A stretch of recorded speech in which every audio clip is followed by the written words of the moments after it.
Hi, and welcome back to the Positive Prepper. This is the third of my 4-part video series, and today I'm going to be talking about war. This is one of the hardest to talk about, I think, because the ramifications go beyond anything many of us have ever had to deal with. It's also why this one took so long to make, so I do apologize. Veterans of active wars can certainly relate to the deadliness, the carnage, and just the overall horrible circumstances of it.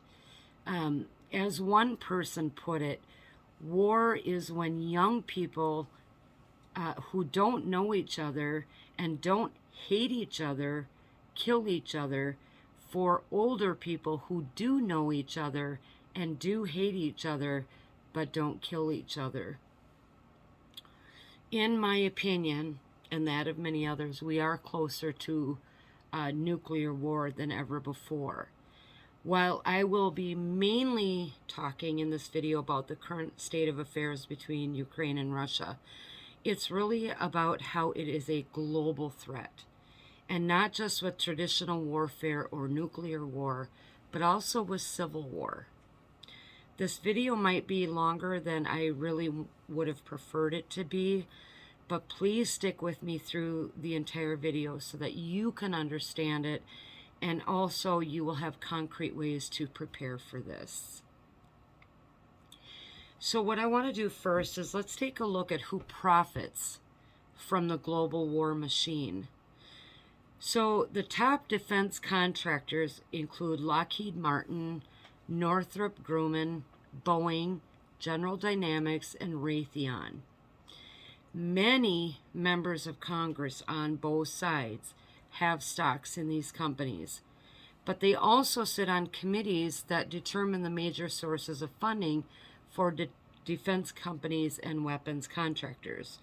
And this is according to the American Prospect and as reported by the House and Senate financial disclosure portals. So you can look this information up. I will be putting a lot of links in the section below, in the description below. So the day after that Soleimani was killed during the Trump administration, the Dow Jones Industrial Average of the stock market traded down, but the value of Lockheed Martin went up 4.7%, with 18 members of Congress owning a total of around $760,000 worth of its stock. So what this does, and this is just one example, but it shows a conflict of interest between Congress members, their roles on various defense committees, and their ability to have investments in defensive company stocks. And as I said, this crosses party lines. This is both Democrats and Republicans, so I'm not pointing the finger at one specific party.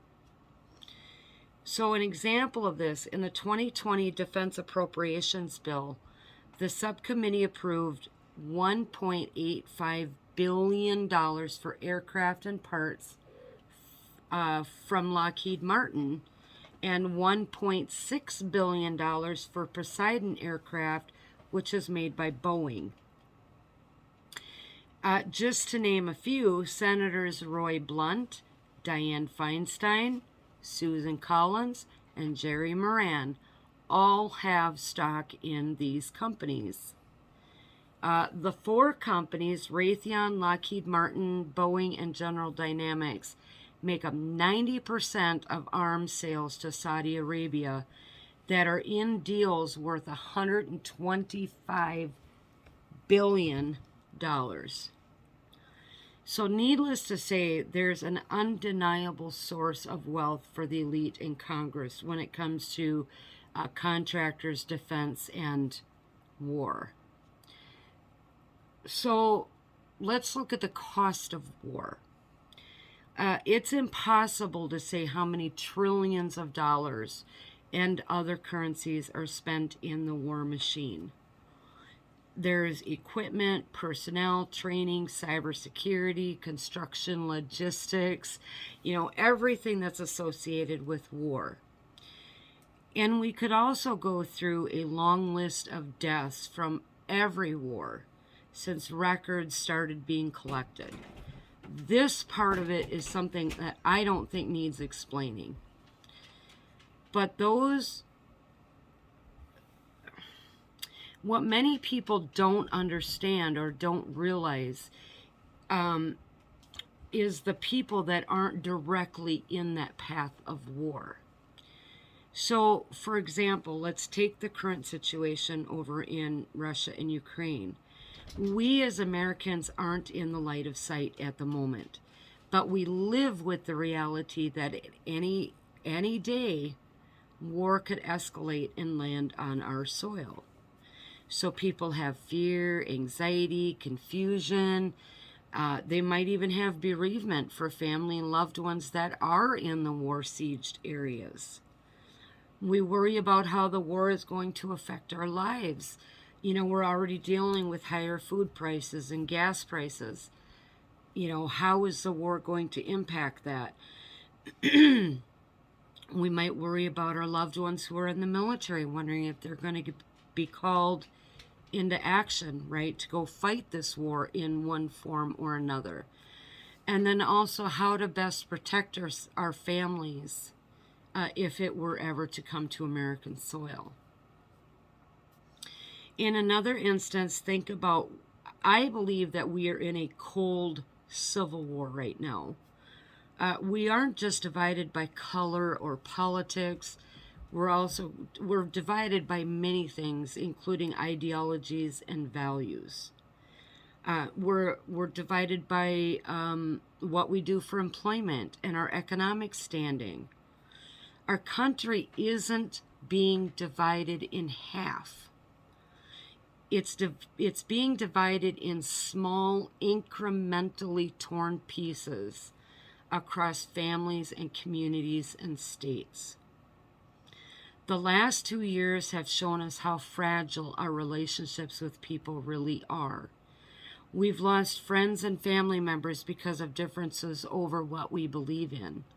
Some relationships may have strengthened in some ways, but in a time of crisis, even those relationships might be too fragile.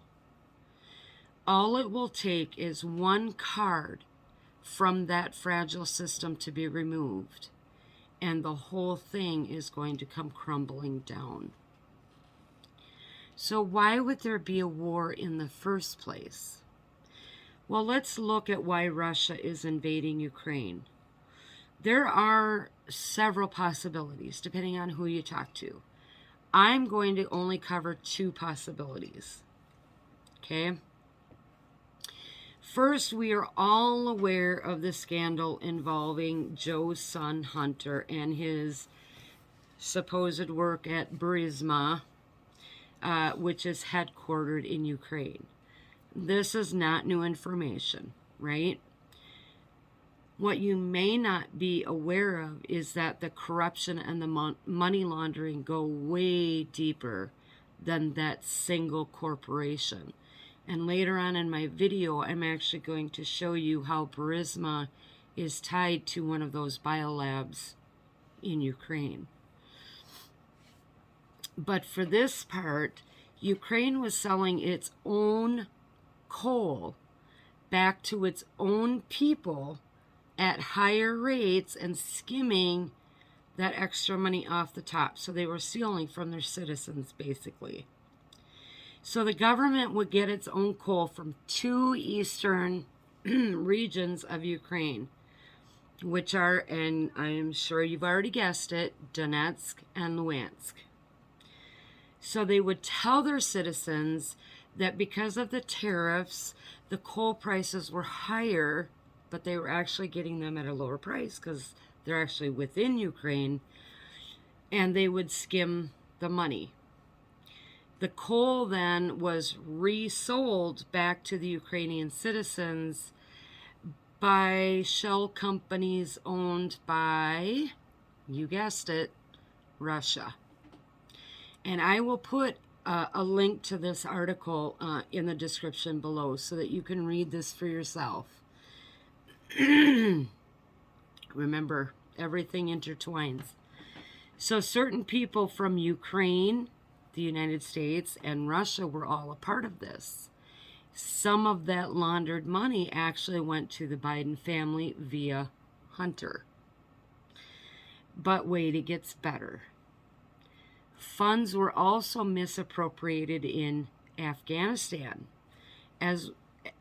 which at the time John Kerry was Secretary of State, and he was made aware of this.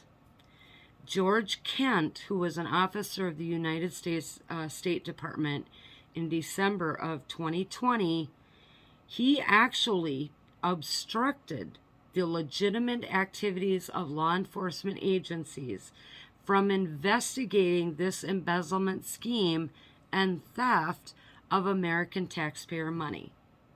So we pay taxes, it's supposed to go to this. They embezzle money off the top of that, which doesn't go to what it's for. That's theft of your money as a taxpayer. In August of 2021, not even a year later, Joe effectively removed all military from Afghanistan, leaving behind billions of dollars in equipment, and then not to mention our allies and Americans who were also left in Afghanistan, which at that point was in control of Al-Qaeda. And we know how much we trust Al-Qaeda, right? So is there a pattern here? People in power create these illegal organizations and schemes and situations to embezzle money and steal from their citizens via tax money, and then they use war to cover their tracks. Could this be why Ukraine is being infiltrated by Putin? Is there evidence there that Joe's crime family and many other high-ranking people need that evidence destroyed? So that's just one scenario. So let's talk about the second one. Perhaps Putin's really not the bad guy in this, and hear me out. And I've said this in another video as well. I'm not saying that people aren't dying. I'm not saying that, the bombings and the destruction isn't real. What I'm saying is that our Western media is harpooning Putin for invading another country when we, the United States, have been doing that for many years and in many cases for far less reasons.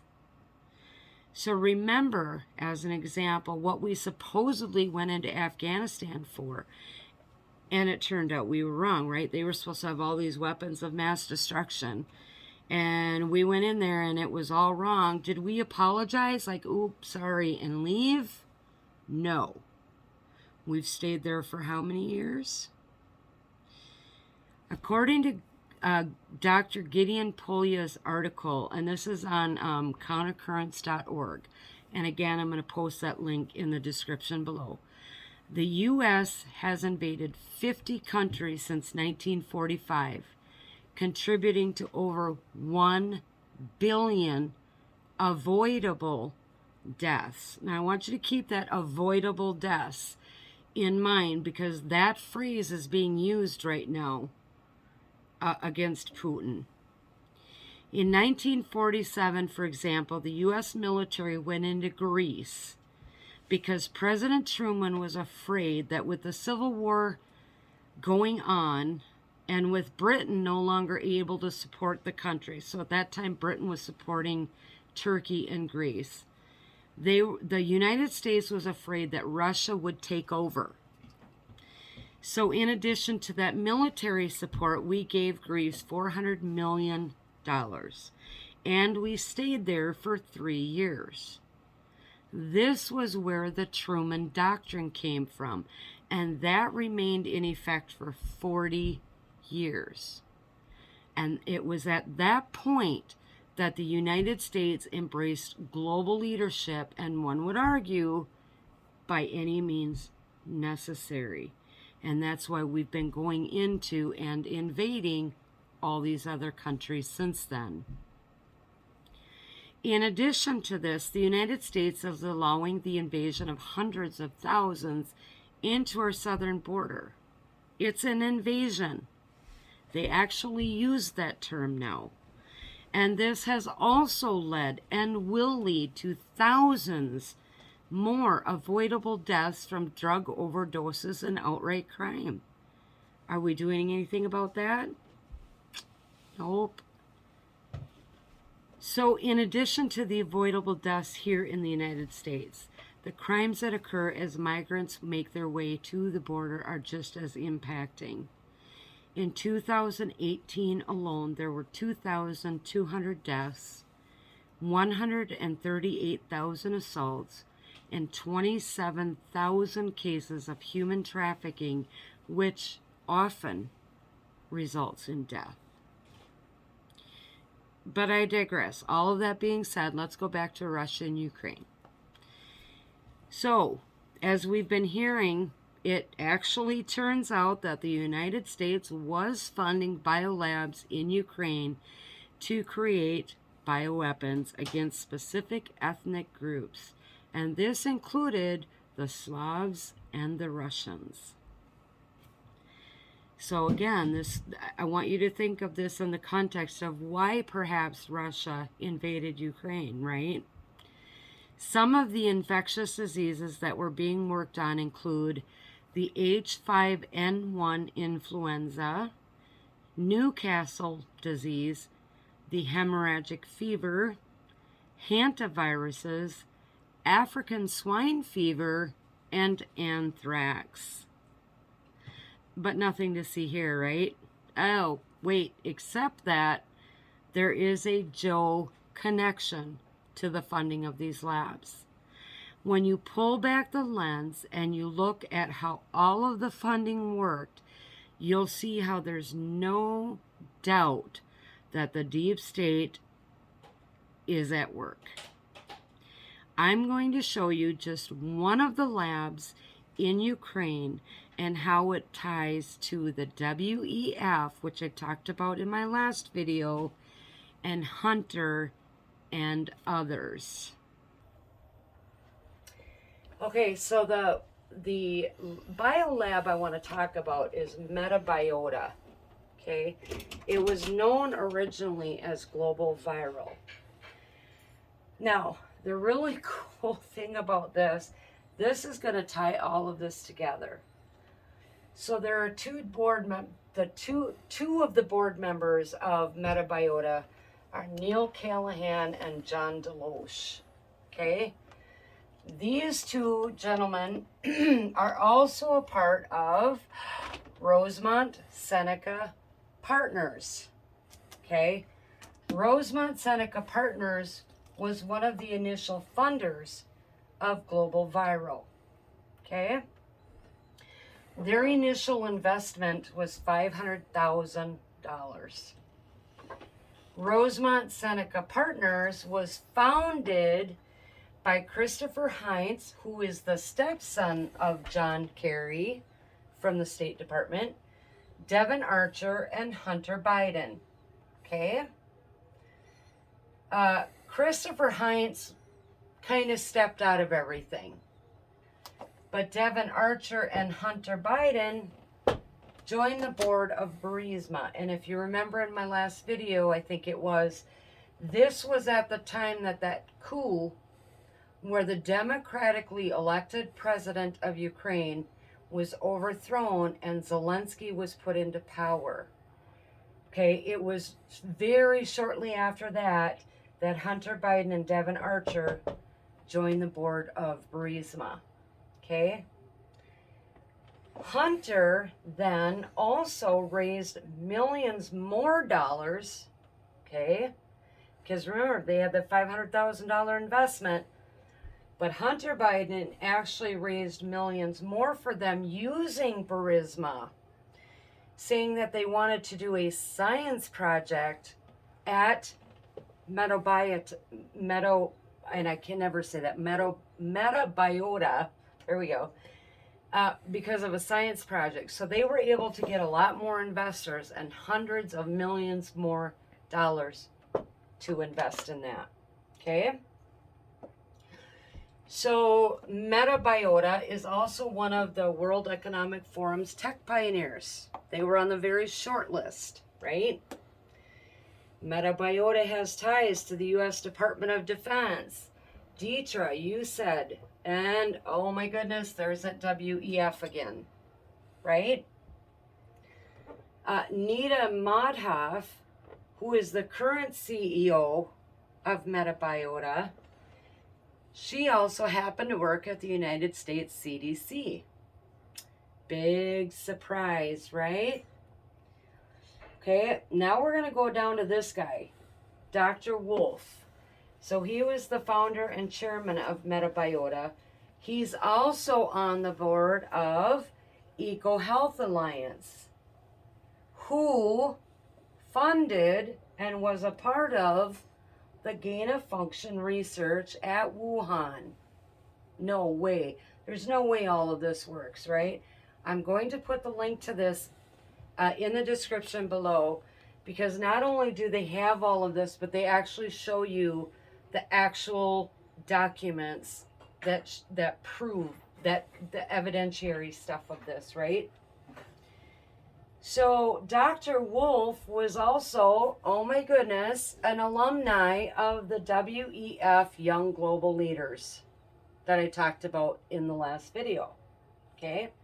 He also happened to be really good friends with Ghislaine Maxwell. There's no way, right?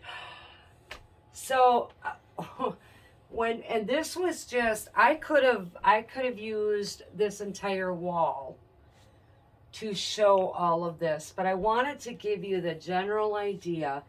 And this is just one lab in Ukraine, okay? The other thing about Dr. Wolf, he also worked with the Bellagio Initiative, and guess who he worked with? Peter Daszak and Dr. Tony Fauci.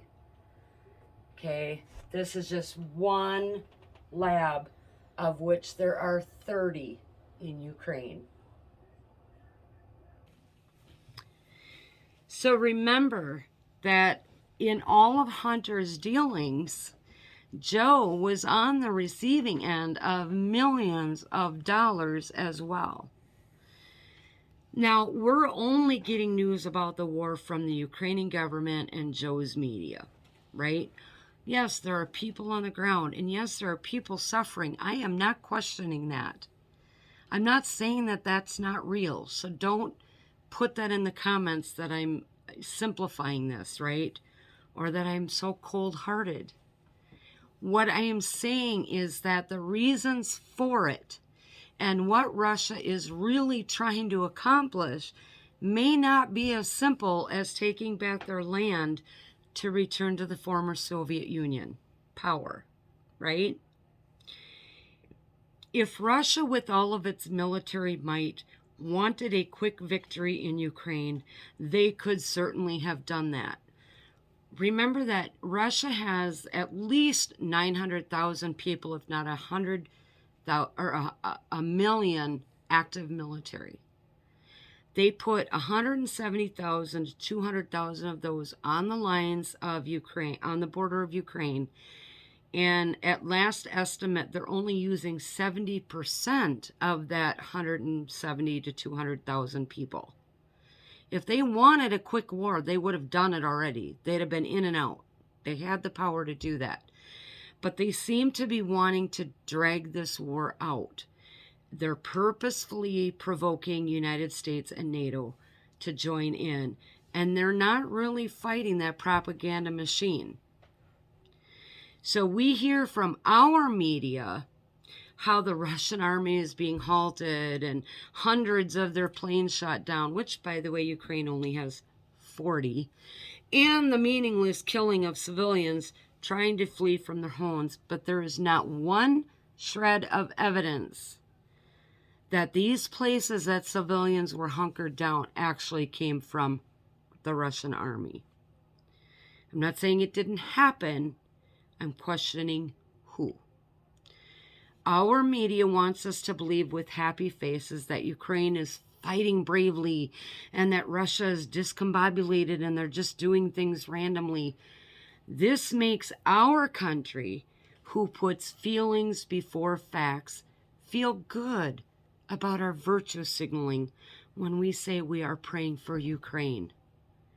We should be praying for Ukraine and the entire world, for the children in Kenya and Iraq, Afghanistan, Israel, Mexico, Haiti, Ukraine, Russia, United States, Australia, Canada, Venezuela. We should be praying for the entire world. So as I said, in my opinion and that of others, that we are edging closer to some form of war than we ever have been before. One wrong artillery blast could lead to World War III. One card pulled from our nation's economy could start a civil war. And it's true. We've been on the brink before. We've heard it 1,000 times. We seem to always be living in some form of economic, pandemic, or military collapse. But when you look at what's happened in the last 2 years with our supply chain, the war, our government, our southern border, all of these things that are happening, I believe we are closer than ever. And I believe that we are closer to the biblical end times than we have ever been.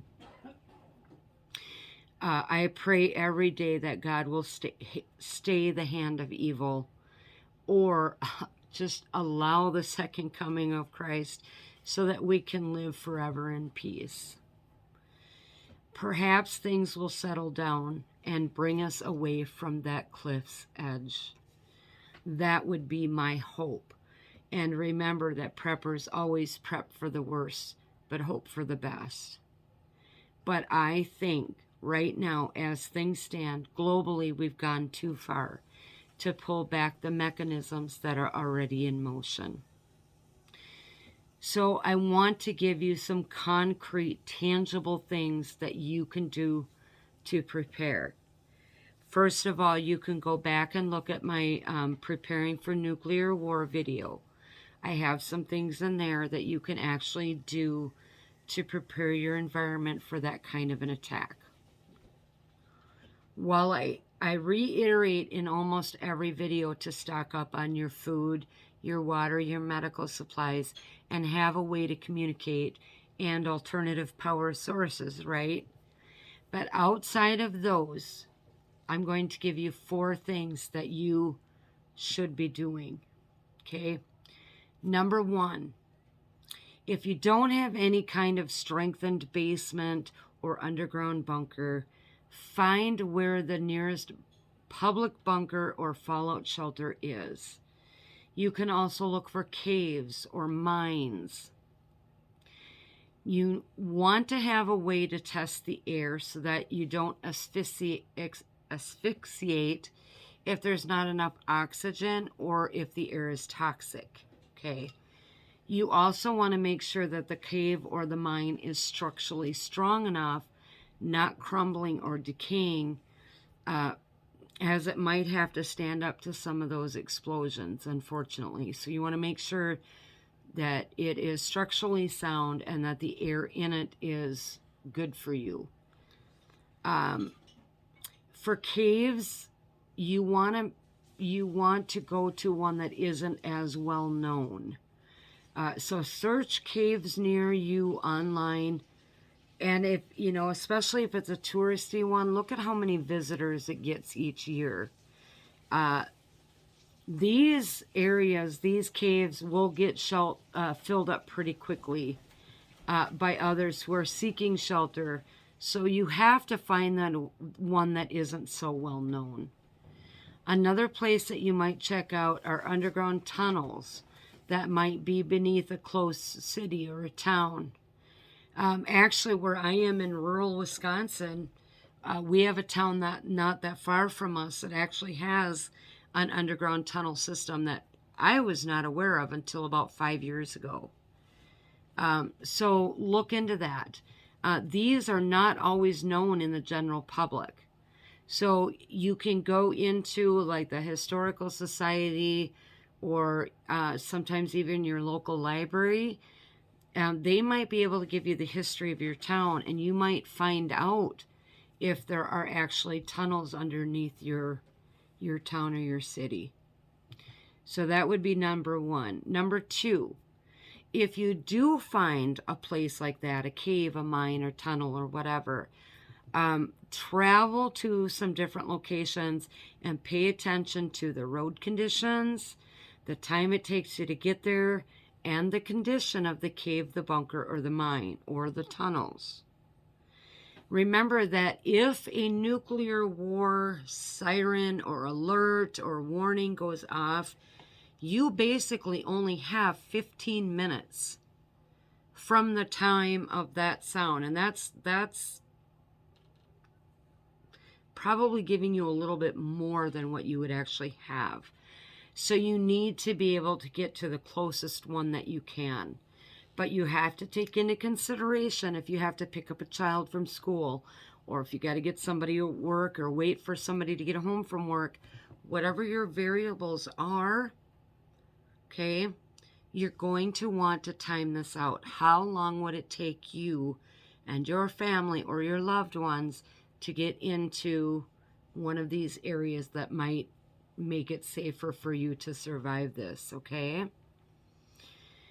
Number three, you need to have and should always have your bug out bags, one for each member of your household, always ready at a moment's notice.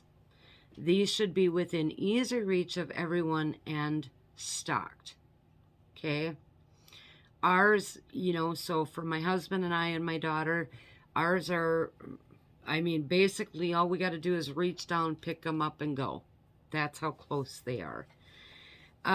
If you're not planning to bug out because you have a structure that you feel you could write it out in, then make sure that you have all of the necessary materials to make it safe from the initial blast, the EMP, and the nuclear fallout.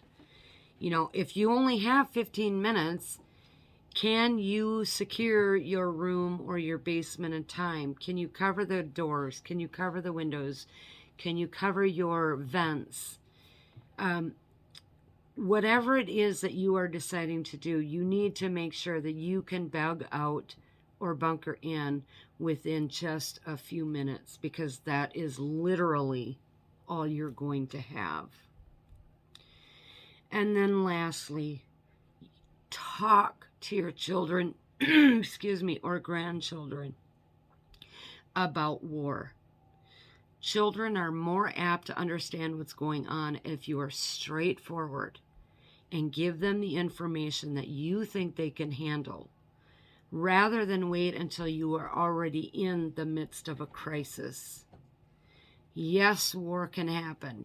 Yes, people could die, but we are safer here because, and then explain it, okay? Pay attention to how your children or grandchildren are processing what's going on. And believe me, children talk about this stuff on the playgrounds and in the classrooms. So don't believe for a second that they don't have a clue. Unless they are completely cut off from the rest of the world, they are very aware of what's currently going on, even if they don't fully understand it. So have that talk with your children or your grandchildren. Be honest about it. Be real about it, right? Don't be like, oh my God, everybody's just going to die. Obviously, you don't believe that. So don't project that to your children or grandchildren. If you are prepping, you can give them more reasons why you feel that you guys will survive it. And that's the hope that you need to give them. But the common theme in these videos has been, don't be complacent. Don't think that this war will never happen here. We are at a moment in time when civil war, world war, nuclear war are all possibilities. Don't be complacent in your preps, thinking that you have all of those bases covered. I even watch other prepping channels because I never stop learning, and I know I don't know everything, and I haven't covered everything. So move yourself outside of that comfort zone and challenge yourself to learn those new skills, or save what you can to buy a much needed prepping item. I hope this video has helped give you a good understanding of just how intertwined everything is. Remember in my last video I said you cannot separate the oil from the wheat, and that's exactly true. We may never know the truth about why Russia ultimately went down this road, but we also know that the media's version of it isn't necessarily the truth. So you need to continue doing your own research about it. Watch others' perspectives so that you have a deeper understanding, and then you can formulate your own ideas about whether you believe we could be at war sooner rather than later, and then prep accordingly. Okay. My last video in this series is going to be coming out in the next couple of days. I would really, really, really like people to be putting your thoughts and your feelings about everything, intel, whatever, in the comment section below. Don't forget to hit that like and subscribe button and the notification bell, and share this video if it's a video that you think will help get other people to understand what's really going on. Then share this video, please. I hope that you all have had an awesome day today. Thank you and God bless.